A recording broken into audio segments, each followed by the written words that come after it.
Hey everyone, welcome to Food Talk Live. A reminder that this episode will also appear on our podcast, Food Talk with Danny Nierenberg.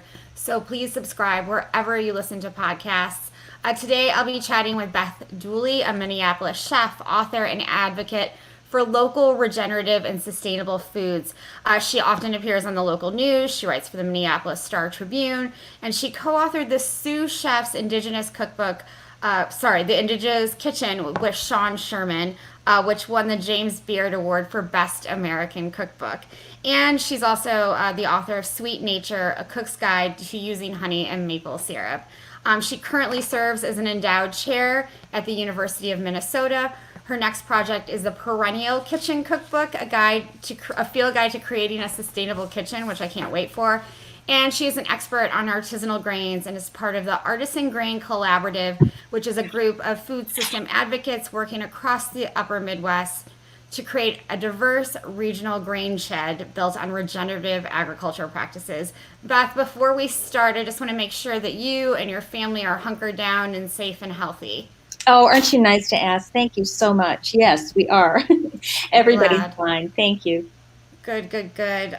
So I want to just sort of jump right in. The Artisan Grain Collaborative launched Neighbor Loaves in response to COVID-19. And they Yes. donated, I think, around 2,500 loaves in Minneapolis, Chicago, and Madison last week. How is that program, do you think, helping regional food systems, from farmers themselves to eaters who are consuming that food? Yeah, that's exactly right. And you know what? We hit over 3,000 loaves this weekend. So it's Wow. working really well. What it's doing is creating a market for these artisan grains. It's keeping the millers milling and it's keeping the bakers baking. Yeah. Which is wonderful. And I don't know what it's like in Chicago, but in Minneapolis, if you go into a grocery store, the shelves are really low on commercial flour, which means people are Right. baking, right? And Right. so it's presented an opportunity for our small local millers who mill these artisan grains. A lot of the grain is organic. Much of it is the ancient variety of wheat, Turkey Red and Red Fife, which are really Right. wonderful wheats for bread. Right. You know, people are now experiencing the difference between fresh flour and organic fresh flour Right. and the commercial flour. So it's been a real boon for the farmers who now feel more confident about planting their Yeah. fields going forward. For the millers who were worried about having to lay workers off, now they don't Sure. have to because they're super Sure. busy. For the bakers who now are able to increase the quantity of loaves that they bake every week, or every day actually, and for home bakers who now have realizing that they can have access to this great flour. So we're helping to build the market up, and it's sort of a good news story in all this bad news. That's great. That's amazing. So Yeah. I've been reading about the flowers sort of disappearing from shelves. Can you sort of explain the difference? What are people tasting when they're eating this organic fresh flour when they've never had it before? What does it taste like? That's a great question. It tastes like wheat, which sounds odd, but if you've ever been in a wheat field and smelled that kind of Mm-hmm. grassy, toasty smell Uh-huh. that comes when the grain is about ready to be harvested, that's what it tastes like. Nice. It's kind of like toast almost. And if you open up a bag of freshly milled flour, you can smell that.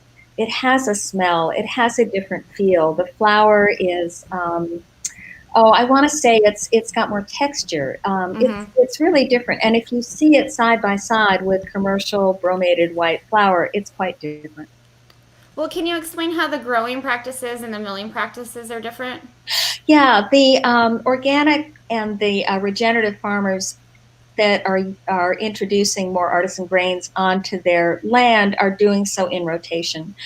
And grain, as are all grasses, are really good carbon captures. Mm-hmm. They also provide forage for animals. So with wheat, for instance, the spring and the winter wheat, which are planted at different times of the year, provide cover on the land all year long, which Mm-hmm. is really important because that provides a habitat for songbirds and for pollinators.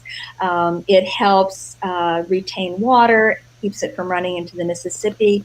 It Right. retains the topsoil, all of those wonderful things. So that kind of intercropping or cover cropping also really provides a lot of environmental services as well as of food. So it's important for that. Oh, Um, absolutely.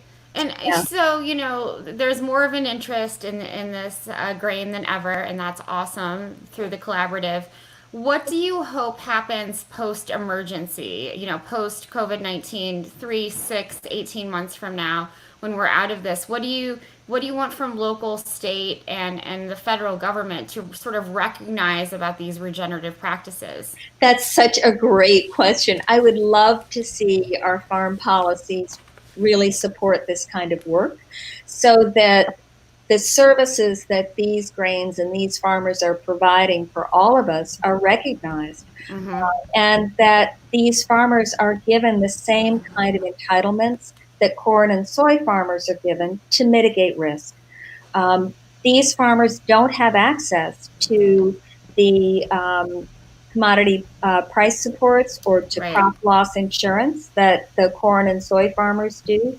And these grains need to have a better infrastructure built out for them, because right now it's still difficult to move these grains from the farms often to the mills. It means a lot of small transport rather than Absolutely. having the grain elevators and having trucks that are able to transport this grain. So we need more infrastructure to support this, and we need to figure out a way for the government to recognize the benefits that these farmers are really providing us, all of us. Right, right, and it's not just food; it's the environmental services you already mentioned.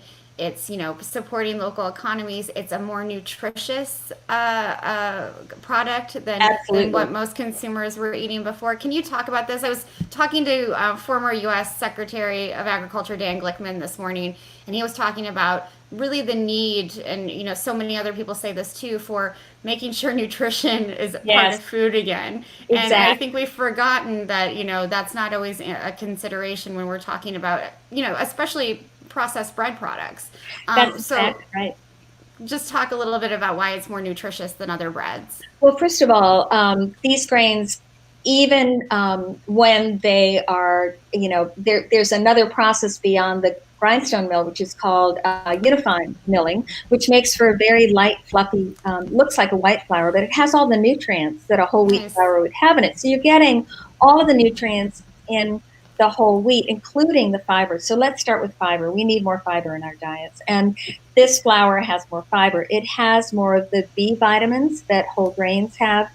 There's also research that suggests that these whole grains have the capacity to reduce heart problems, that they have more vitamin D.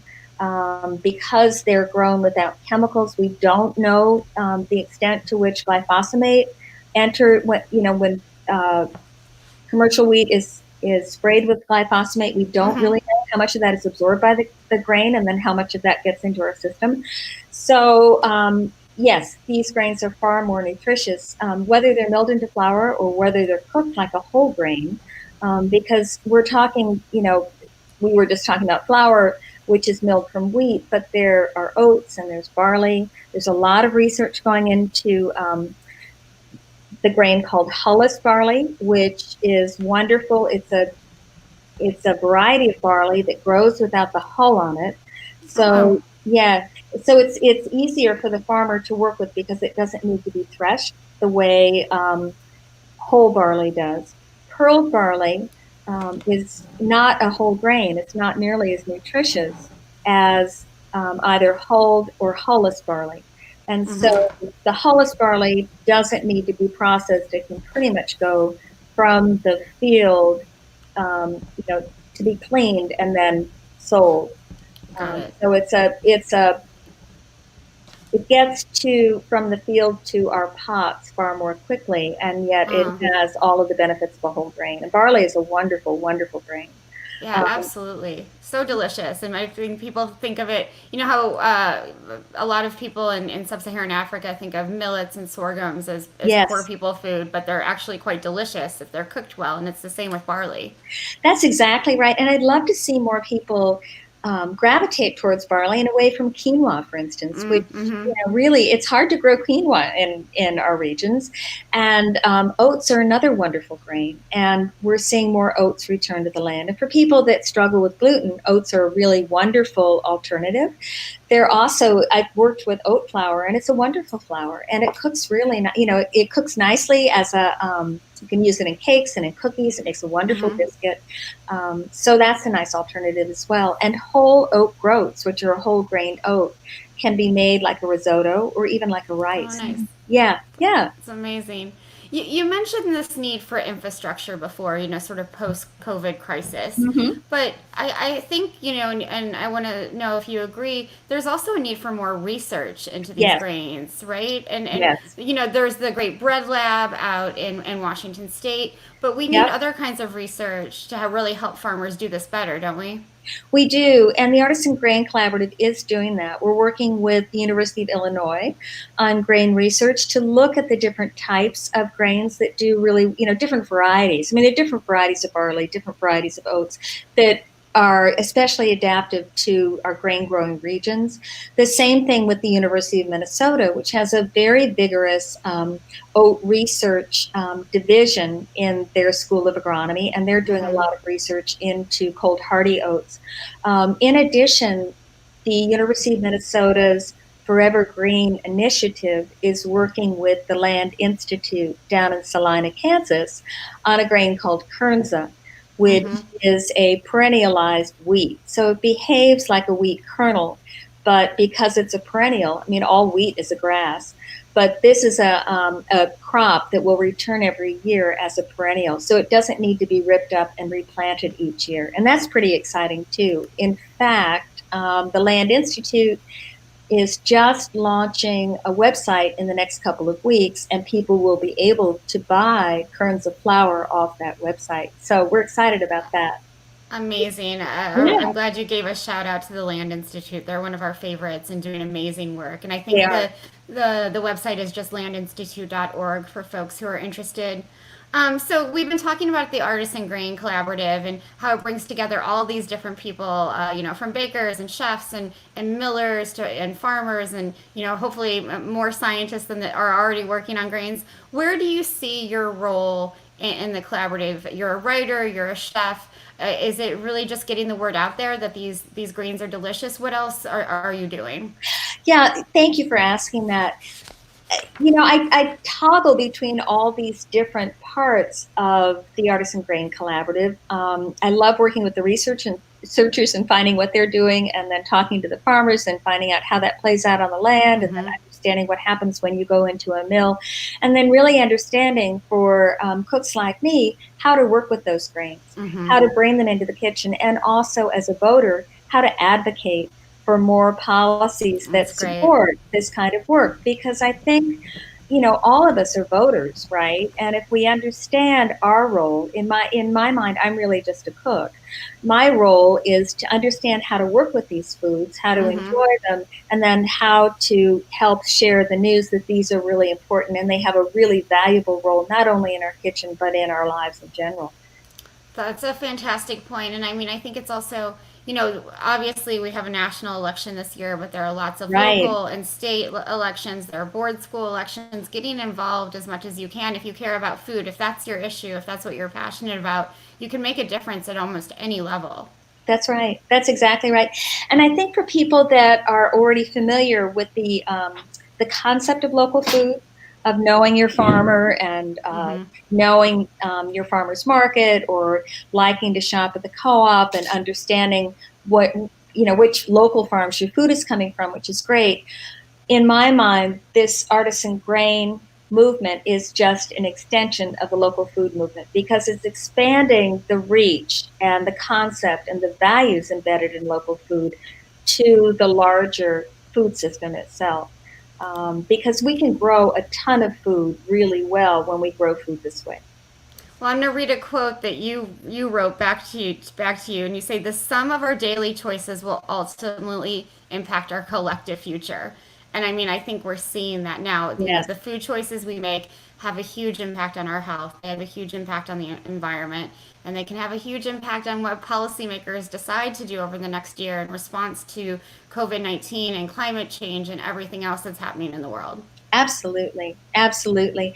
And in a funny way, as tragic as all of this is happening around the pandemic, what it is doing is it's really exposing in a big way the chinks in our food system Absolutely. and provides an opportunity to address those, to make this food more accessible, to make it easier, to localize or regionalize our food sheds so that we're moving food around in a much smarter way than we are now.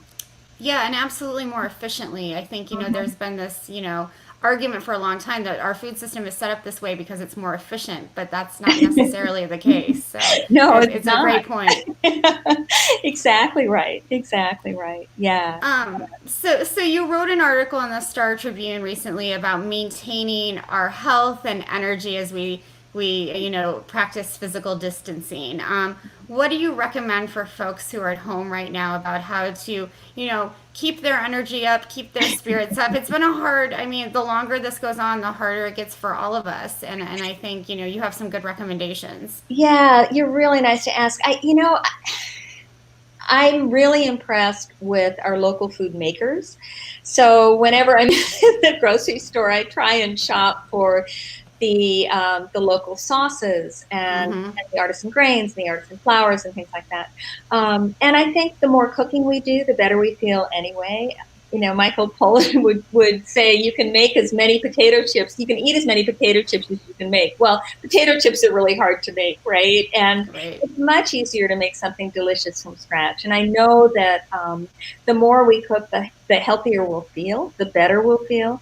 And it's totally possible to make really healthy meals, even with staple foods, even if we're not getting a lot of fresh fruits and vegetables. In fact, Absolutely. this time of year, the frozen vegetables and the frozen Mm-hmm. produce is actually more nutritious. And there are local, Snowpack is a local regional processor that freezes and sells local produce. So, there are lots of workarounds, there are lots of solutions that can keep us healthy. And there is something about kneading bread dough that's really satisfying. I mean, I think that's Absolutely. why people are going back to it because it feels really good. It's a distraction, it's meditative.